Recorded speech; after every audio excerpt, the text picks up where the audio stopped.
Hey everyone, I'm Andrew Armstrong. This is this week's edition of God Stories, and this week we have a special treat with you. We have Don Potter here, here in Moravian Falls. And in case you don't know who Don Potter is, he is a worship leader. In fact, when I was young, that was my first introduction to Morning Star, was listening to the worship CDs and hearing his worship. And so we had a great treat here. We've been having a second year retreat here in the Falls, and Don has been sharing some wisdom with us. And so I asked him to actually speak to us today about a story he's had with the Lord, or some wisdom he could drop on us today. So here's Don. I had an experience with God. I asked him one time if I could see a miracle. I wanted to have a miracle. I heard about him, but I wanted one for myself. So I asked the Lord, could I have one of those? And about a week after that, a friend that called, he's a wonderful drummer, great musician, and he'd had a motorcycle accident, and he crushed his left hand in a motorcycle accident. And so his wife called me to go pray for him in the hospital. I said, oh my God, I don't want to, I'd rather start with a cold or something. I didn't want to start with something as horrible as it. At any rate, I got to the hospital and I prayed for him, and the doctor said they have to do extensive operations on his hand, and that he would probably never get to use his hand again. And with, several operations, he might get to a time where he could use 50 to 70% of it. So I kept praying for him, because I thought, I guess I'll pray for him and it'd be a miracle, like something would all happen there immediately. So I prayed for him week after week, and he had gone ahead and had his operation. Doctor said, I don't feel good about what's happening to him. I don't think he's going to recover. So I was really wondering what God meant by this. So I kept praying for him, and I prayed for him every night, and get a burden for him, and I prayed for him every night. And this is the God part of it. All of it's God. One night I woke up, and the Lord gave me a list of this guy's sins. And Wow. Isn't that interesting? He just listed them. And I started confessing those things before God. I just said, oh God, forgive me for this. And I took it as if it were myself, and I prayed that God would forgive me and forgive him for these things that had happened in his life. And then I'd lost the burden to pray for him. It was gone. In 1 month, they took the cast off. They were going to start x-rays to see if there was any healing generated at all. And if there was any healing, they would do this next series of operations to try to heal it. At any rate, they take the cast off, x-ray his hand, and he's completely healed. He's 100% healed, not a little bit. It's done. It's finished. Of course, the doctor freaks out and says, that's not possible. And they take more x-rays, and they say, that's not possible. And if it wasn't for the pin that I put in there, I would think these were rigged, that these weren't accurate x-rays. So he came to the studio that day. I had booked him on a recording session. He came in the studio that day screaming, God healed my hand. Doctor was behind him. Wow. Walked in behind him. Wow. And stayed there all day watching him play, saying, how is this possible? The doctor was stunned by it. Anyway, it's on record in Nashville as a miracle. And the Lord really convicted me about several things about what is healing, if not the confession of sin. If you know anything about Smith Wigglesworth, he always attacked. He didn't attack heal. He didn't pray for anybody's healing. He went after demon, burn. He would give that demon a hit over the head, and that person was healed every time. And so, what we haven't really realized, I think, is that healing is, and God didn't call us to pray for healing. He told us to heal the sick. That's what Bill Johnson says all the time. Heal the sick. Don't pray for them. Heal them. And so this is the hour I think God's going to release another measure of this power. And I was scared to death doing it, but he's done a lot more healing since then. It takes a step. First step's got to believe that he's going to do it. No matter what it looks like, you got to believe he's going to do it. So if that's a good God story or not. It is. It's a good one for me. So have you found, this required a tremendous amount of trust even with the Lord as you being to go after this. Is that correct? Yeah. How as we got a lot of people, a lot of young people watching this, and we hear the stories that we want to do healing. We hear all the things we get to do, and we really want to do all of it. Yeah. And it's really like that difficult place sometimes of like that disconnect of I want to do it, I'm scared to do it, and then sometimes I've tried to do it, and I can't do it. So what would you say is maybe some advice of how do we start developing this trust or this faith, I guess, or what's that process even look like? Well, it begins with God putting you to the test. If you can allow God to test you, he will begin to test you. As he tests you, it develops your faith. And in the process of developing faith, it's something you can't see, and it's the substance of something that can't be seen. And it's the hope of things yet not finished. And so if you believe first of all, I got to believe. If I pray for you, I got to believe God's going to do it. If he does it this instant, well then great, it's wonderful. If he does it tomorrow, that's even great.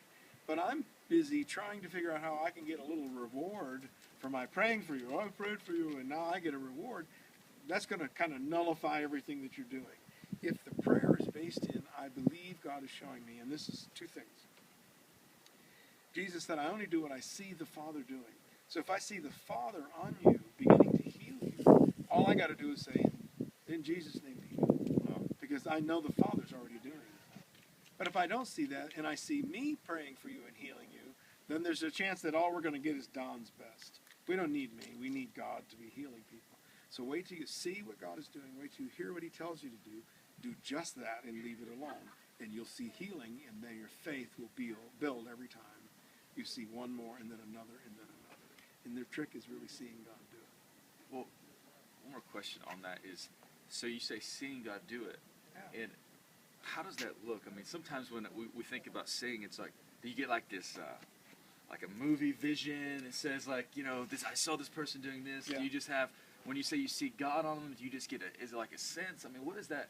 What is that like? Every person has senses. We all have senses. It requires all of your senses to really experience God. You've got to be able to see, hear, and feel him on your face, and close your eyes and sense his presence. All those things come at the same time, and they all will be in agreement. Once that happens, then God's present. Then you recognize his presence. Two things happen to us. We're often distracted from his presence, and that's why we miss what he's doing. The second part of it is, if we do get into focused time with God, spend a time every day with God somehow. And then when he shows you something, like someone is sick and you can see it, and he will say what to say to them. I can get near you and I can hear what's going on inside your life. Now, I'm not going to pray what I think you ought to do. I'm praying what I'm hearing from him to do. So he said, only say what you hear him saying. So that's what he's saying to you. So I'm just repeating what he's saying.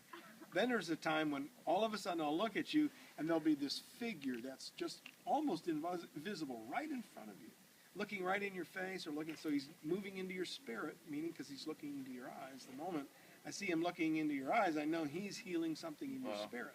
And I just go, spirit be healed from whatever wounding, whatever may have happened. If there's something wrong with you physically, and I see him just dwelling right there, and you can literally see it, and it's not hard to see. It just takes time to slow down enough to see a slight distortion around the outside of someone. That's the presence of the Lord around them. And you see him working on your knee, and you're just like, knee, be healed, because I see the presence all around them. Wow. Seems harder than it is. It isn't that hard. It's really easy. Well, I think sometimes the hardest thing for us for me, is slowing down to see him. Keyword. That's And, the keyword. As we're coming to the close of this segment, Don, is there like a key or just an idea or some advice you can give us of how do we slow down to begin to see the Lord? Because I think we all get real busy sometimes, and we, as this is the Movement Network, it's movement, we want movement. But the real purpose of this is to be with the Lord. And sometimes I want to do all the things that the Lord offers me so much that I forget to be with him. And it's something I'm trying to figure out myself. And what would you say at being as a father?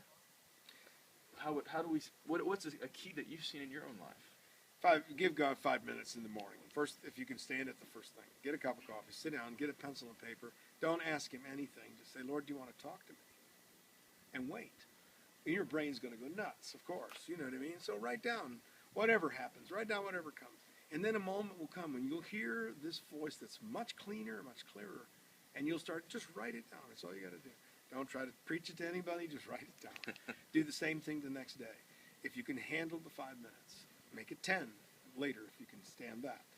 And ask the Lord, say, do you have something you want to tell me? And he'll begin to share like friends share. I might call you up as a friend and tell you something that's totally unrelated to what's happening to you, but that's what friends do to each other. They share the things that are not even, I don't even care about those things, but he does, and I'm interested in what he's interested in. And the more I show an interest in that, the more he talks. the more he talks. That takes time, day after day after day. I have now 15 years I waited every single morning for God, and I write down what he says.